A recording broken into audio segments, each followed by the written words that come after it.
we are committed to achieving credible, time-bound, and irreversible steps toward a two-state solution. That was the U.S. Deputy Representative to the United Nations, Robert Wood, speaking at a UN Security Council meeting on Thursday, right before he vetoed a resolution that would, in effect, have helped Palestine gain recognition as a state. The resolution would have passed 12-1 with 2 abstentions had Wood not vetoed it. The UK and Switzerland abstained. All the other members of the council voted in favor. This was Russia's permanent representative, Vasily Nebenzia. For 7 months now, in the Middle East, the acutest possible conflict is raging. It's claimed the lives of over 34,000 peace-loving citizens of Gaza. The spiral of escalation with each passing day is being wound tighter and tighter, involving more and more countries in the region. For the very first time in decades, the threat of a large-scale armed conflict looms large.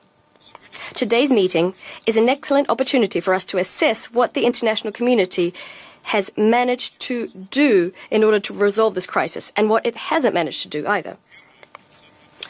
The first and most important thing is whether the Security Council demanded, as per its mandate, for the parties to immediately engage in a ceasefire.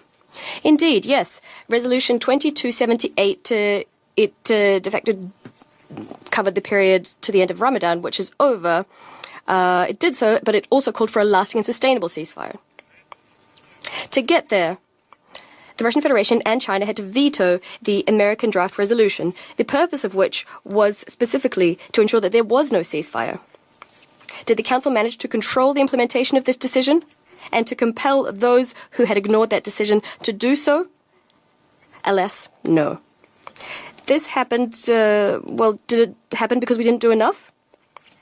Such an assertion would be blatantly false.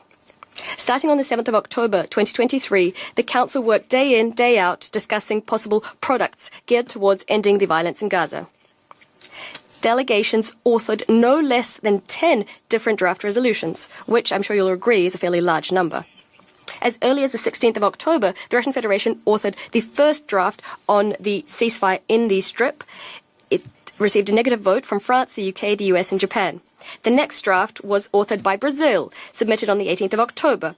The US was the only delegation to veto it, although it did contain, this is highly important as our US colleagues are now telling us, highly important wording condemning Hamas. Just imagine how many lives we could have saved if these proposals received support at the time. This includes the lives of hostages, the release of which we also demanded. Since then, Washington has cast 3 more vetoes, preventing the Council from taking a decision which would have stopped Israel's military operation in Gaza. Our American colleagues did not conceal that they view the Security Council as a stumbling block, which shouldn't get in the way of their effective diplomacy on the ground.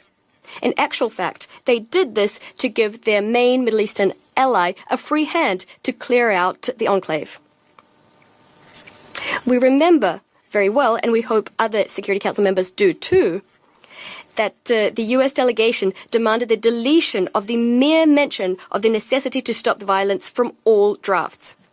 Colleagues, every US veto cast on Gaza, it's not just another statistic in the SC's history. We shouldn't forget that it has a frightful price. It comes with a specific frightful price. The lives of thousands of peaceful citizens, peaceful people in Gaza. It took 6 months for Washington to at least realize that it has lost any means of influence over Israel. The tail is wagging the dog. Tel Aviv is dictating its conditions, demanding unconditional support from the US for all of its reckless decisions. Since 1948, we haven't managed to help Palestinians secure a fully fledged state. The ambassador of Israel, in his statement, and in fact we knew what he was going to say before he said it, was disrespectful towards ministers from the region who are in the room today, Arab ministers and other ministers. For a long time now, the PR of Israel has managed to say awful things about UN staff, the SG, and today he called the Security Council the Terror Council. This is insulting. He forgot, probably, that the State of Israel was, in fact, established on the recommendation of the Security Council based on a General Assembly resolution. Do you want to cast doubt on this decision as well? Perhaps the Israeli ambassador will answer my question. Did Israel meet the criteria for membership when it was admitted to the UN? A short sideline about history. This is a letter from the chairman of the Committee on Admission of New Members to the President of the Security Council, dated 1948. It's a very short letter. I'm going to read it. Membership Committee has discussed Israel's application for admission to membership of the United Nations. As a result of its discussions, the committee came to the conclusion that it was not at present in possession of the requisite information to enable it to come to any decision. In particular, it was pointed out in the committee that the General Assembly itself had not yet reached any conclusion on the Palestinian question as a whole. The USSR and Ukrainian delegates declared, however, that for their part they saw no reason whatever for delaying Israel's admission to the United Nations. The Syrian delegate, on the other hand, expressed his opposition to the application for admission and added that the application did not merit consideration. The Security Council Membership Committee has instructed me to apprise the Council of the above. The committee considers that it will be for the Security Council to decide at the proper time whether to refer the matter back to the committee or take a decision itself. Then, on the 7th of March 1949, a letter from the President of the Security Council was drafted, transmitting the draft resolution on the admission of Israel. It was transmitted to the General Assembly. Therefore, the mere minimum we're compelled to do, based on all moral imperatives, is to satisfy Palestine's aspiration for UN membership. Palestine has walked a lengthy and agonizing path towards this point. Since 2012, it has enjoyed a singular status at the UN, a non-member observer state. It's one step away from permanent membership. We call on all Security Council members to vote in favor of the relevant draft resolution, which was put forward, as I said earlier, on behalf of the Arab States Group by Algeria.